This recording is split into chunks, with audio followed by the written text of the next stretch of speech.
Every year when I look at the names of Out 100, I'm just like, yeah, y'all got it right.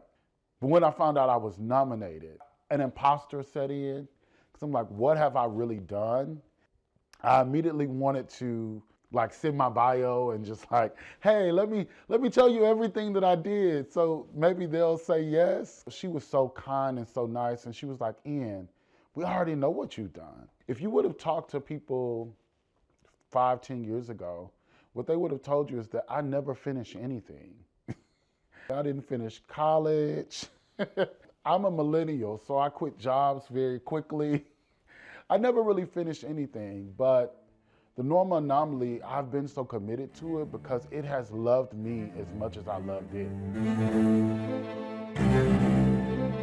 To address HIV, to address housing insecurity. It's gonna take us all to come together collectively. My name is Ian Haddock, and I'm the founder and executive director of the Normal Anomaly initiative.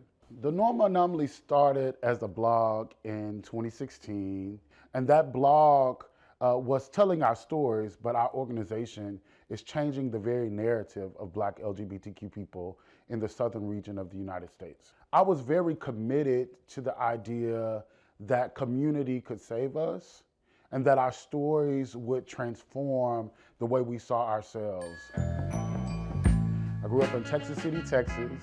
I often call myself a church queen. I loved going to church. I would often find myself at church learning things that I didn't think had anything to do with my life. You know, Youth in Action, where I became a junior deacon and I had to do the prayer before church. Or the youth choir, where I learned how to harmonize and work together, collaborate with other people. And so all of these things often lead me to where I am right now, but I just wanted to be seen as myself, to be experienced as a queer person.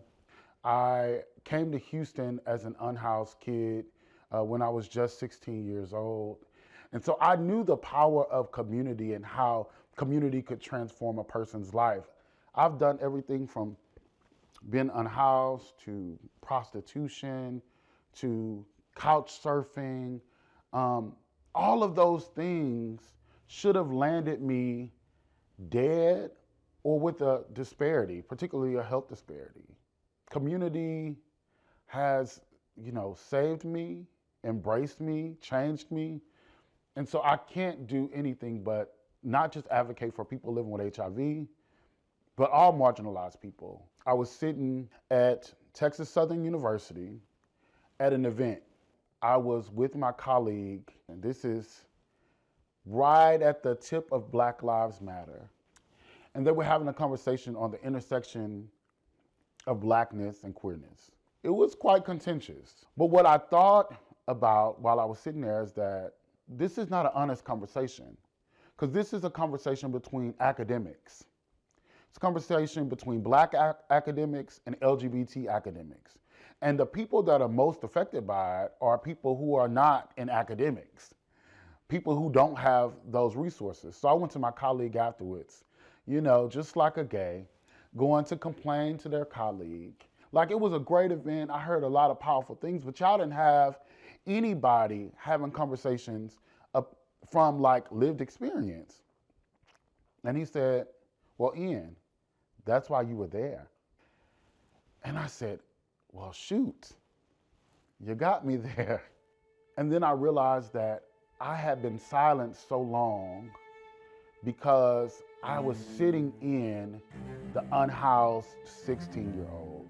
I was sitting in the 21-year-old sex worker. I was sitting in this couch surfer for 4 years. I was sitting in all of the things that made me oppressed and obstructed my vision, and I wasn't there anymore. That was a part of my story, but I had closed that chapter. It's something new that was happening. Now, all of those things now lead me to a place where I can speak to power.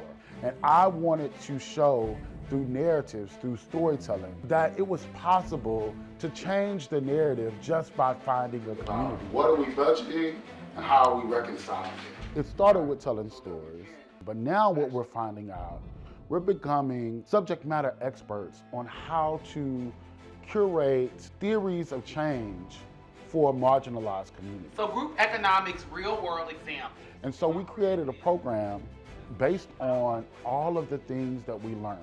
Between 142. We are creating models that will be able to be replicated, not just for Black people, not just for LGBT people, but anybody that's at an intersection of marginalization. So people pitch their ideas. After everything that I've been through, people would consider me a success story. But the real success story is that if it can happen for somebody like me, it can happen for us all.